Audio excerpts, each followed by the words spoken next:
my Facebook community. Hey everyone, Dr. Anna Kabeka here I am your girlfriend doctor, and I'm here with an old boyfriend of mine, Dr. Tucker Woods. Oh my gosh, Tucker, it is great to see you here with us. Dr. Woods, thank you for joining us today. My pleasure. Oh my gosh, I said we have to have, sometimes it takes a crisis to reconnect and get together, doesn't it? True. Yep, absolutely. Well, first, I just want to thank you for all you're doing and all the work you're doing and all the love. I love that banner you put. I'm going to share my screen real quick with my audience here and just show them this amazing banner you put up on your personal Facebook page. And this Thank you to our heroes. Tell us about this. Yeah, so we've been in the thick of this for several weeks now. We've actually been preparing since December, but we really started getting a lot of COVID admissions back in March, and the staff have been working so hard. It's unbelievable, and we just wanted to show them our appreciation. So we had this big, I don't know how long it is, 50 or 60-foot banner made to welcome the employees to work. And then we hung it up in this long hallway we have, because it's a tough job if they show up day after day, and we wanted to let them know how much we appreciate them. I love it. That's powerful. That's a very powerful image and gesture too. And we want to just say thank you to you. We have a large community I have a huge community, hundreds of thousands of people, and I am just been here to support with courage and hope and strength. And I want to share with our audience, when I reached out to Dr. Woods here about coming on, and he says, I really want this to be a message of hope and strength and courage. And that's definitely what you're seeing in your community. But first, Dr. Tucker Woods, because I told, if you're just coming on, I have known Tucker, Dr. Woods, I'm going to have trouble. Dr. Woods since medical school, since my first year of medical school in North Miami Beach. He drove me around in his red convertible Porsche. I'll never forget that. Out on a date with Dr. Woods. And so from there, you came. Tell us a little bit about your journey here to New Jersey, Christ Hospital in New Jersey, and what you're doing now. Yep. So like Dr. Kabeka mentioned, we went to medical school together in the 90s. And then I always wanted to do emergency medicine. So I did emergency medicine residency in Bronx, New York. And that's when I moved to New York. So that was 1995. I left Florida, moved to New York. And then after residency, I fell in love with the city. So I stayed in New York City. I got my first job in Brooklyn, New York in 1999. And then I stayed at that hospital for about 12 and a half years, then took another job in Brooklyn for about 3 years. And then I've been here at Christ Hospital in Jersey City for about 6 years. This May will make 6 years. And it's just about a 20-minute drive from my apartment in Brooklyn, New York. And so what have you seen shift? What's going on with COVID in the city, in your hospital, and how has emergency medicine practice changed even? So we've been in the thick of it. When we heard about it in late December, we already started making some preparations. We changed our electronic medical record to mandate that a travel history be taken, and we started creating protocols. We started training staff on how to use PPE. We established what was called a core team. So when we do get a COVID patient, that patient will get taken care of by a team that's been trained and preparing. And we started to get our first COVID admissions around the second week of March, like around March 11 or so. And since then, we've just had an explosion of patients. Every day we would have 10 more admissions. And right now in our hospital, we have about a census of 135 patients upstairs with COVID. And it required a lot of changes with the emergency medicine doctors and nurses. They're constantly in their PPE, their personal protective equipment. We actually built a tent out in front of the ER, because if a patient has COVID, but they're walking, talking, they're healthy, they don't need to be admitted, what we'll do is we'll treat them right there in the tent. And this way they don't have to come inside of the emergency room and potentially contaminate the hospital, and spread the disease to staff or to patients. So I think that makes a big difference, trying to keep your hospital clean. But it's a challenge. We've had, doctors and nurses and other employees actually catch it. It's super contagious. I find that it's more contagious than influenza. But some people describe it as this invisible bullet because it just spreads so easily. And we're very similar. My hospital is just about a mile from New York City, a mile from the Holland Tunnel. And so we're experiencing just what New York City is experiencing. If you look at the news, New Jersey is probably number 2 in the country with the number of cases and number of deaths. It's been a tough disease. Dr. Woods, what are you seeing as far as the most common manifestation of symptoms that require hospitalization and or ICU care? Sure. So the most common symptom is flu-like symptoms. So the cough, fever, shortness of breath. And what's super common is they'll come to the hospital maybe a week earlier, or maybe they saw their doctor a week earlier, or another hospital, a week and a half earlier, and they were treated for flu-like symptoms. But then that week number 2, they really bottom out. And then they come to the emergency room, extreme shortness of breath. And then we have this machine, it's called a pulse oximeter. And we'll find their oxygen levels are like 75%, wow. 79%, 81%, very, very low. And so basically, if their oxygen level is 90% or higher, generally they don't need admission. But if they're on room air and their oxygen level's low, that's when they require admission. Also, we're very careful with the elderly if they've got a lot of comorbid medical conditions like diabetes, asthma, and if their chest X-ray looks terrible, even if their pulse ox is above 90, so those are people we'll watch closely and admit. But generally, if they need oxygen, that's one of our admission criteria. What percentage would you say have comorbid conditions, obesity, diabetes, high blood pressure, are on medications that are required admission? Sure. I would say about 90% have comorbid conditions. And unfortunately, I'm the one also in charge of the mortality log, all the expirations. And I would say obesity is probably the number 1 most common risk factor with all of the deaths that we're seeing. But we're seeing a lot with obesity, a lot with diabetes, asthma, emphysema. Those are some of the common ones. But some people have none. I would say maybe 5% of our expirations have no comorbid conditions. Wow. And what has been one of the more surprising cases that you saw, maybe that had no comorbid conditions, age or otherwise, was probably surprised you? Probably the more surprising ones was 2 women. One was came in labor, but she also had a fever, and and that was actually a positive story that we actually gave birth. This woman came in at midnight, gave birth around 8 a.m. Baby was born healthy without COVID, but she has no past medical history. And then we have another woman who's about 21 weeks pregnant, and she did initially she was doing and she has no risk factors, but she was doing very poorly, had to go on a ventilator. And then we put out a plea to this company called Gilead, and for this medication called remdesivir, and we asked them if we could give it for compassionate care. It's only approved for Ebola, and we gave it to her, and probably about 2 days later, she came off of the ventilator, and she was actually downgraded from the ICU yesterday. So that was while pregnant. Yeah. Great story, Tucker. Oh my God, that you had the ingenuity to do that. Remdesivir, right? Yep.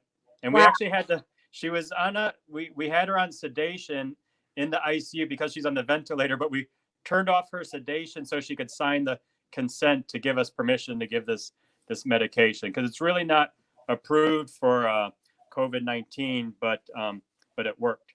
Have you seen it work in others too? Have you been able to give it to others?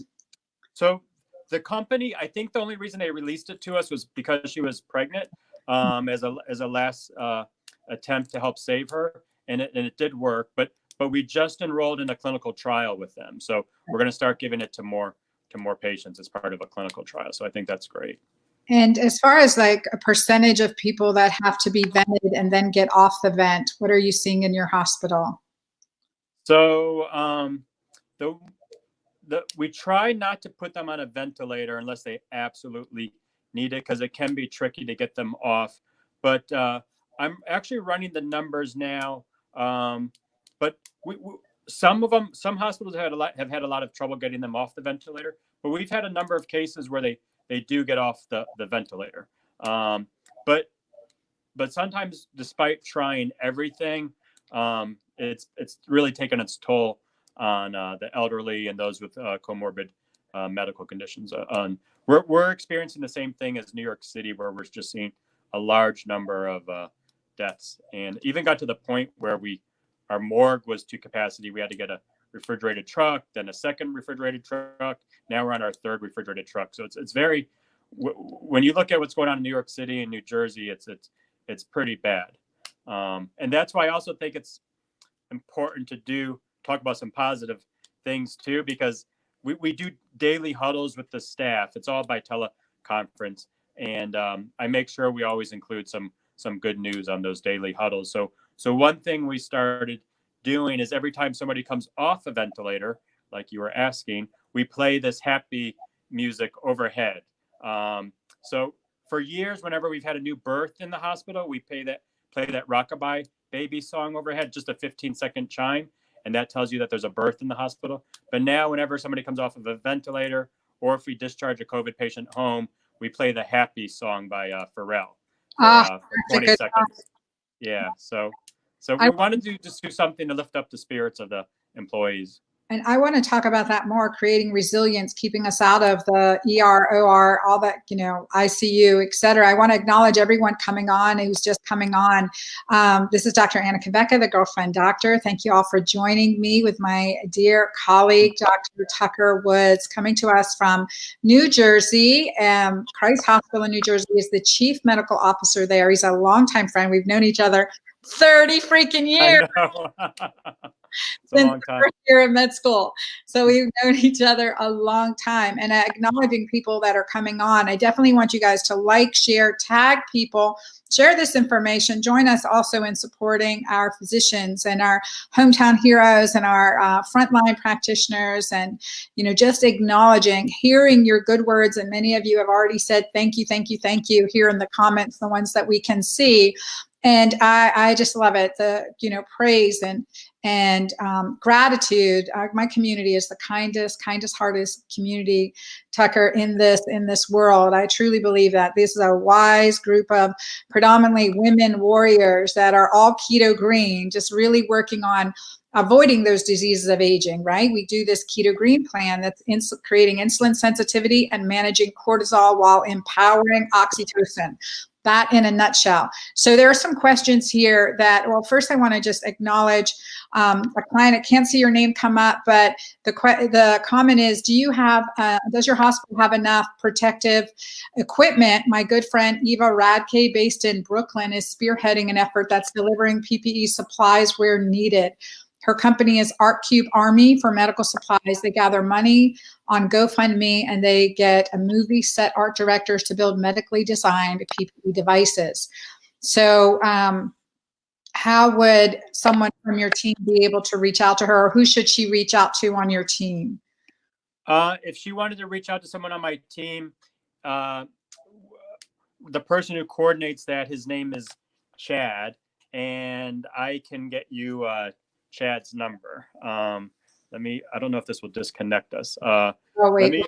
I'll pull it up on my computer while we're working, but we do have somebody from materials management named Chad, and he does coordinate that. In the beginning, all of our PPE, we did have issues getting PPE in the beginning, and it was really rough the first 2 to 3 weeks. We had to implement this hierarchy of control, because people were scared and they might grab like 10 N95 masks and shove them in their pocket. And and we also had to educate people on when to use the PPE. Like if you have a patient with bed bugs, you don't need PPE. But in the olden days, they would grab the N95 mask when you really don't need it for that. Let me just see if I can pull up Chad's phone And number. while you're doing that, there's a question about thoughts of running humidifiers in our home. So I'm in Southeast Georgia. We run dehumidifiers in my home. So I guess it depends on where you're at. But any thoughts on that, Tucker? They do say the virus doesn't like humidity, so maybe a humidifier would help. Maybe a humidifier. And okay. I found Chad's phone number. If you do want to, we've gotten a ton of donations of PPE. Yeah. So if you do want to make a donation, and those donations make a huge difference, his phone number is 201-821-8892. Donations for PPE, 201. Let me write that down in here. Okay. Yeah, 201-821-8892.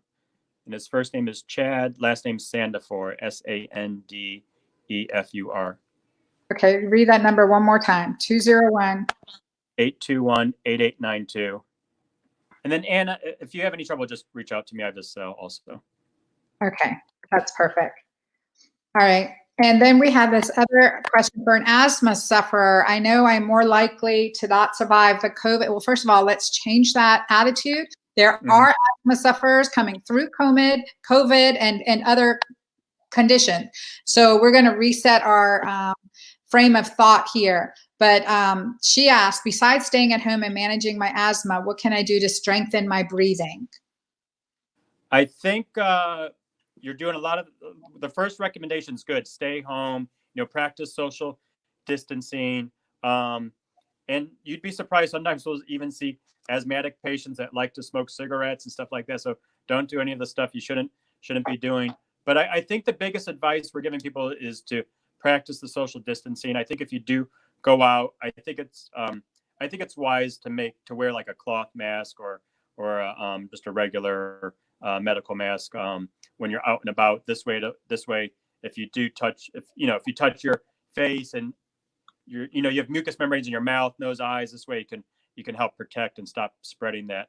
But I think if you can practice that social distancing, is definitely working. But I think if you're taking all your proper precautions and the medications and treatment your doctor recommends, I think that'll help a lot. Well, and also I would add too, like, strengthen breathing. Everything you do as asthmatics, you're, asked to strengthen your lung capacity. So if you can blow balloons, we were doing karaoke the other night. That's good for lung exercises, the way we were doing it anyway. And that was my first time in my life, Tucker, doing karaoke. Wow. In my life. I know, I'd never done it before. I bet you're good at it though. Great boy. So. Also, one thing I think is important too is just to keep your immune system healthy, is get plenty of sleep. And I eat a ton of vitamin C. Even if the bottle says 2, I'm eating like 16 a day. But I'm in the thick of it, so I really want to make sure. And actually, that's one of our treatments too. Is when these patients do get admitted, we give high doses of vitamin C.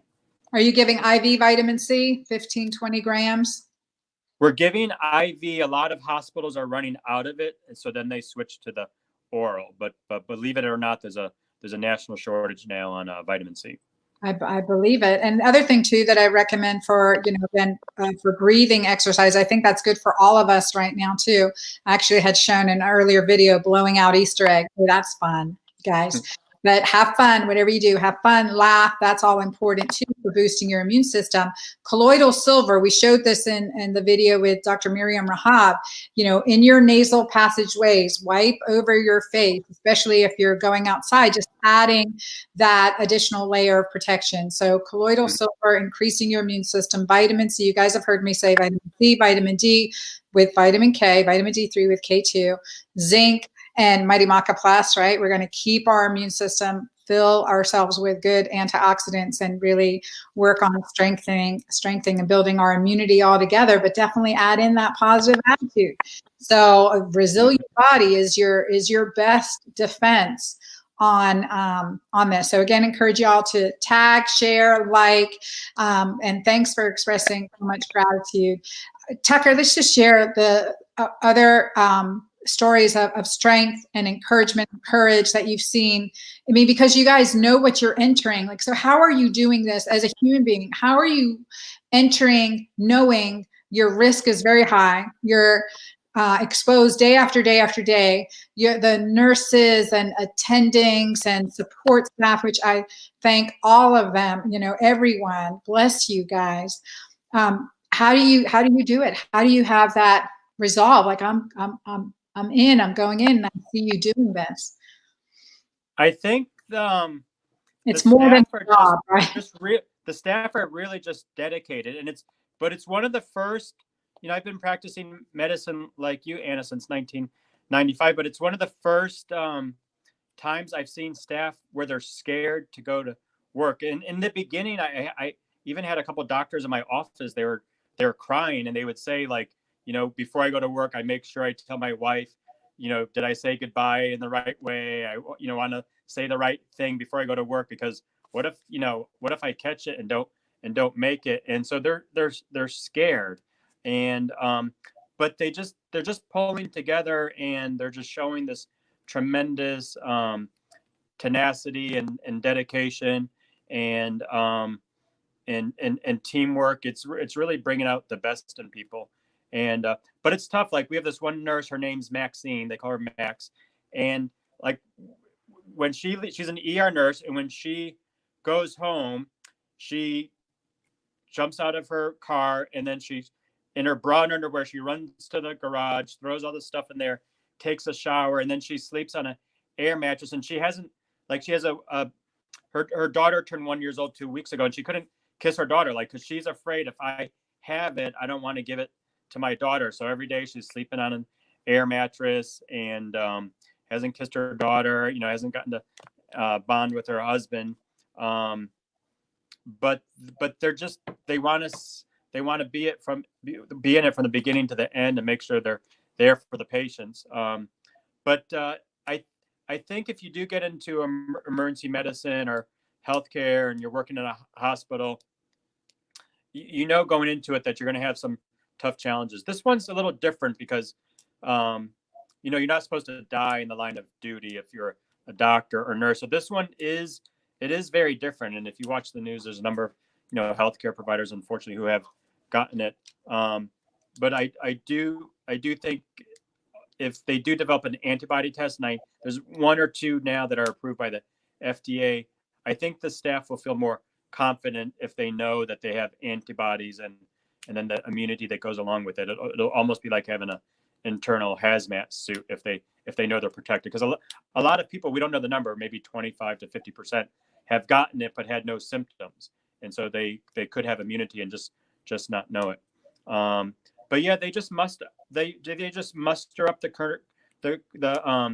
courage, and they really support each other, and they're really committed. I thank you. I thank all of you, and thank Max. I mean, she's like, just what a compassionate human being too, and awareness. And you said, this struck me, it just like hit my heart. Doctors are not meant, nurses, hospital staff are not meant to be on the front lines, right? It is are that is a whole nother war battlefield kind of image that you just gave me here, right? And that is that's just a powerful awareness that never in our history certainly have our physicians to this degree in our lifetime been exposed to such a potentially deadly illness. And I know you posted on Facebook, a couple of your mentors and medical colleagues have died from the disease. Now, Anna Walker is here, and she said, I tested negative for the flu twice in the month of February. I took 2 rounds of antibiotics, which I hardly ever take unless I'm extremely ill. I spiked a fever, and I had that buzzing or fizzing sensation. Is it possible that illness could have been COVID-19? It's definitely possible. It was circulating in the month of February undetected in a lot of areas, but we didn't have the testing at that time. So it's definitely a possibility, for sure. Okay, and that, again, how far are we out to get antibodies? I think exactly right. If we know we have antibodies, that is a whole other situation. Yeah. How far out do you think we are to get that testing? We I think there's FDA approved. There's a lot of tests out there right now that say they can do antibody testing, but most of the companies right now in the United States are not FDA approved.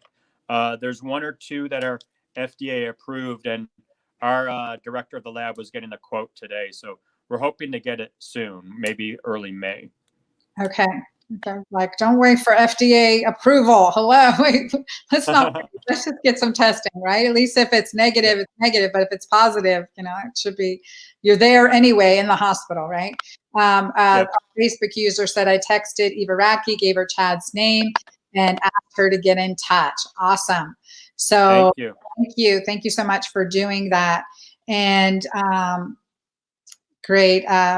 So appreciate you guys. I really appreciate you, Tucker. We're at the hour, and I respect your time. I know you're busy in the hospital. And on a personal note, I love you.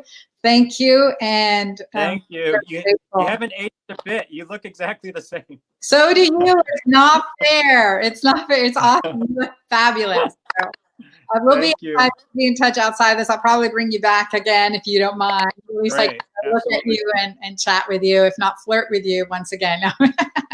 Happily remember Lake Placid? Oh my gosh, absolutely.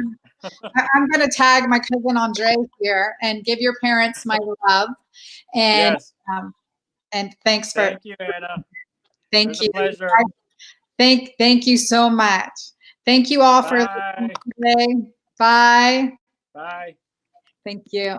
Thank you guys all for listening today. It was Dr. Tucker Wood, the CMO Medical Officer at Christ Hospital in New Jersey. And and help spread support for our providers, because did you hear what he said? Did that not just break your heart? It is that fear, that truth fear on the front line, not something that any of them signed up for, but with dedication.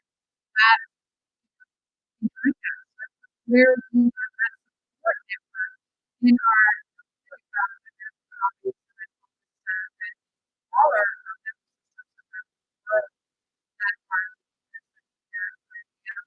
for you, virtually community, helping you have courage, strength, wisdom, and the next right step. So I encourage you to come with me, share this message. Just a quick step, as I was set up earlier, just sharing that Keto Green 16 is Keto Green 16 is out in fit, and we have a bunch of bonuses that are there for you, so be sure to get your copy of Keto Green 16 and definitely share that. We're going to keep going live with the release of Keto Green 16 in a private group, so but about getting help, right? Because we have comorbid conditions like you mentioned. We're going to virtually limit our first step is Keto Green. Continue to follow me, share this information. I will see you again tomorrow for Q&A. So, bye, y'all.